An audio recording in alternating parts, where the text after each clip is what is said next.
श्री सद्गुरु महाराज की जय। श्री सद्गुरु महाराज की जय। प्रभु प्रेमियों, हम लोग श्री गीता योग प्रकाश से पाठ सुन रहे हैं और 13 अध्यायों का पाठ सुन चुके हैं। इस चतुर्दश अध्याय में हम लोग त्रैगुणों के बारे में जानेंगे कि त्रैगुणों से व्यक्ति प्रभावित होने पर उसका कैसा स्वभाव हो जाता है और इन गुणों के प्रभाव से कैसे बचा जा सकता है।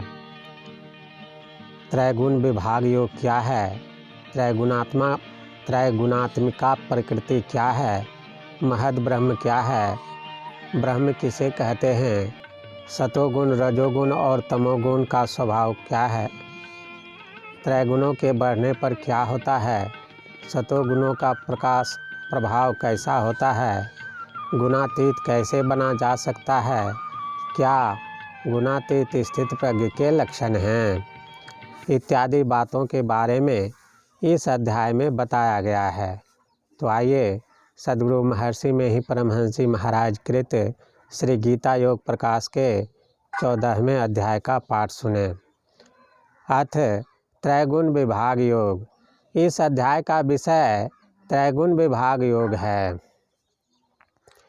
इसके पहले के अध्याय में त्रैगुणात्मिका प्रकृति का कुछ परिचय कराने के अनंतर त्रैगुण विभाग का भी कथन होना ही चाहिए। इस अध्याय में उसी त्रैगुण विभाग का तथा त्रैगुणातीत का वर्णन हुआ है।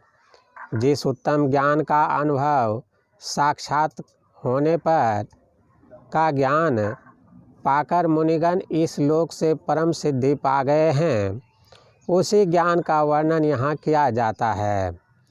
इस ज्ञान का सहारा लेकर परमात्मा से एक रूपता पाए हुए लोग सृष्टि के उत्पत्ति काल में भी जन्म नहीं लेते हैं और प्रलय की व्यथा भी नहीं भोगते हैं, अर्थात जन्म मरण से सदा का मोक्ष पा लेते हैं।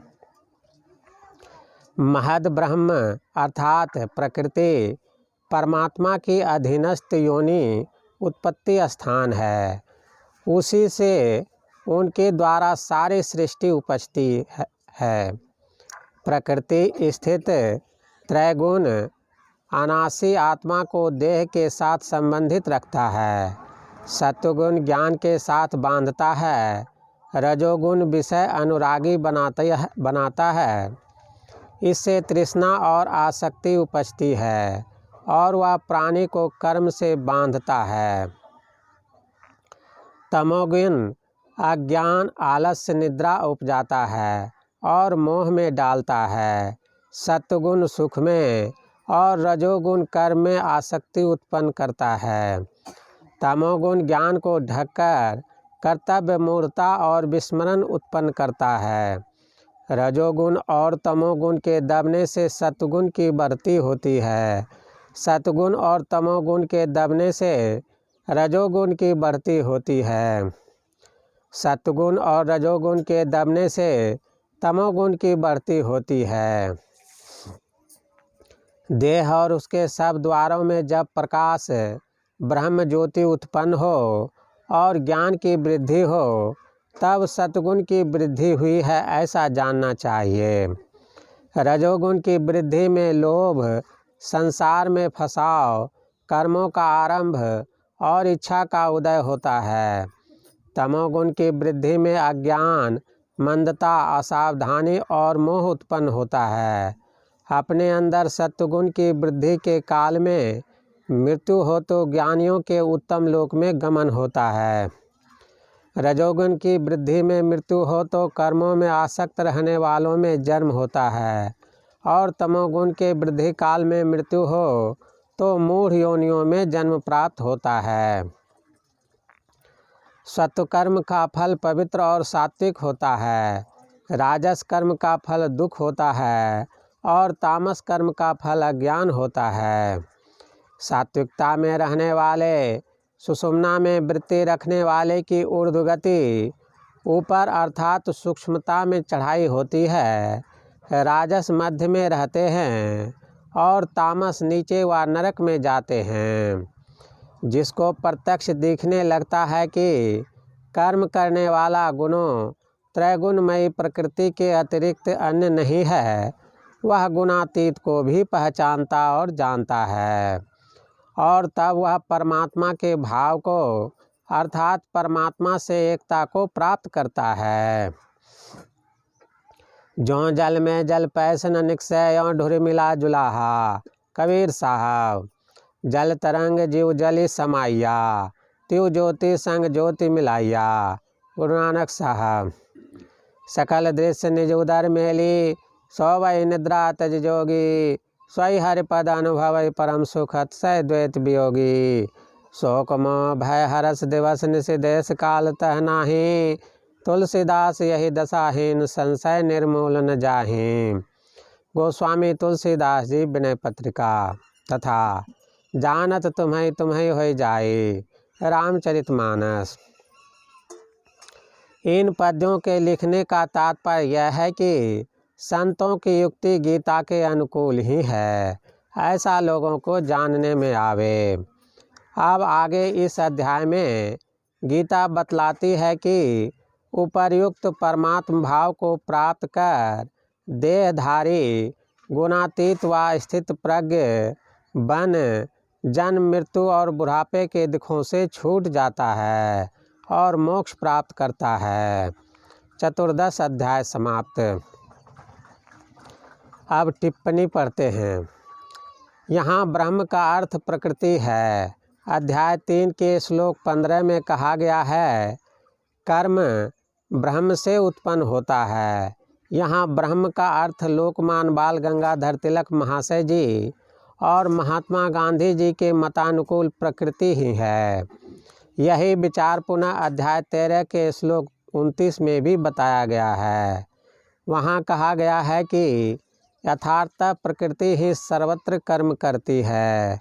कतिपय टीकाकार अध्याय 3 के श्लोक के ब्रह्म शब्द का अर्थ वेद लगाकर कहते हैं कि कर्म वेद से उत्पन्न हुआ है। यहाँ सोचने की बात यह है कि कर्तव्य की मीमांसा तथा विधि एवं कर्तव्य कर्म करने और निषिद्ध तथा अकर्तव्य कर्म छोड़ने की आज्ञा होनी चाहिए। नो कि कर्म की उत्पत्ति ही वेद से होनी चाहिए। इसलिए तुलसीदास जी ने कहा है, गनि गुण दोष वेद बिल गाए, तुलसीदास रामायण कृत रामायण। उपर्युक्त बातों पर विचार कर मैंने अध्याय 3 श्लोक 15 के ब्रह्म का अर्थ प्रकृति ही ठीक माना है। इस श्लोक में यह भी कहा गया है कि ब्रह्म की उत्पत्ति अक्षर अर्थात अनासी परमात्मा से हुई है। अब मैं निर्णयात्मक रूप से इस सिद्धांत पर पहुंचता हूं कि प्रकृति परमात्मा से उपजी है, परंतु प्रकृति के उपजने के पूर्व मायामय देश और काल नहीं थे, क्योंकि प्रकृति से ही देश और काल बनते हैं। अतएव प्रकृति उपयुक्त देश और काल में नहीं उपजी, इसलिए देश और काल की दृष्टि से प्रकृति अनादि है, परंतु परमात्मा सदृश अज यह नहीं है।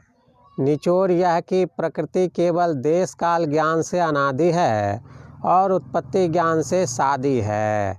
इसका आदि परमात्मा में है और परमात्मा देश कालातीत है।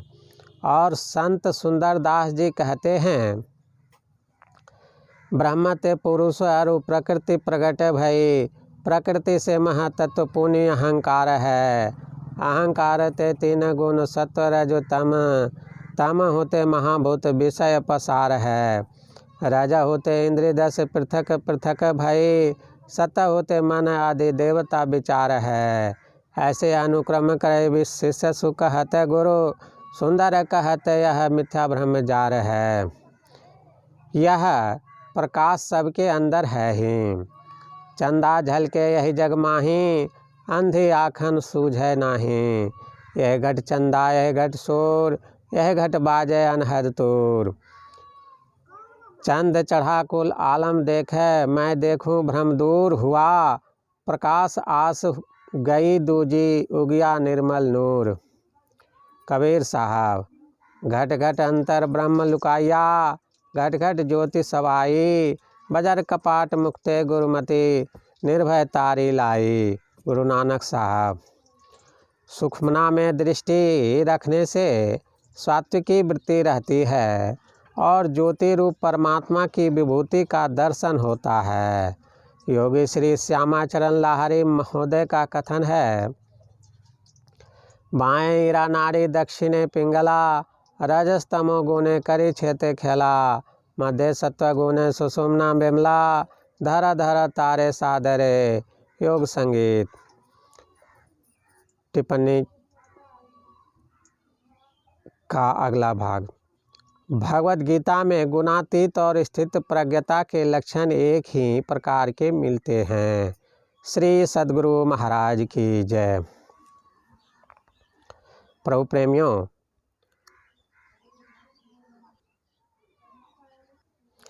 अभी जो हम लोग श्री गीता योग प्रकाश के अध्याय 14वें का पाठ सुन रहे थे, वह इसी पुस्तक से पाठ करके सुनाया गया। इस पुस्तक को आप सत्संग ध्यान स्टोर से ऑनलाइन मंगा सकते हैं। इसके लिए वीडियो के विवरण में लिंक रहता है।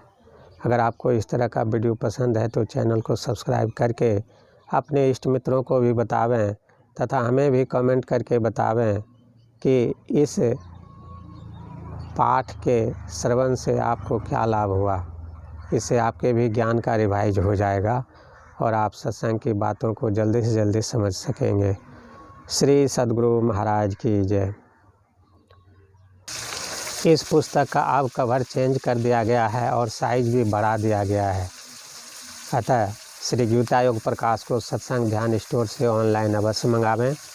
श्री सद्गुरु महाराज की जय। इसके साथ ही गुरु महाराज की बहुत सारी पुस्तकें, सभी पुस्तकें एवं अन्य संत महात्माओं की पुस्तक,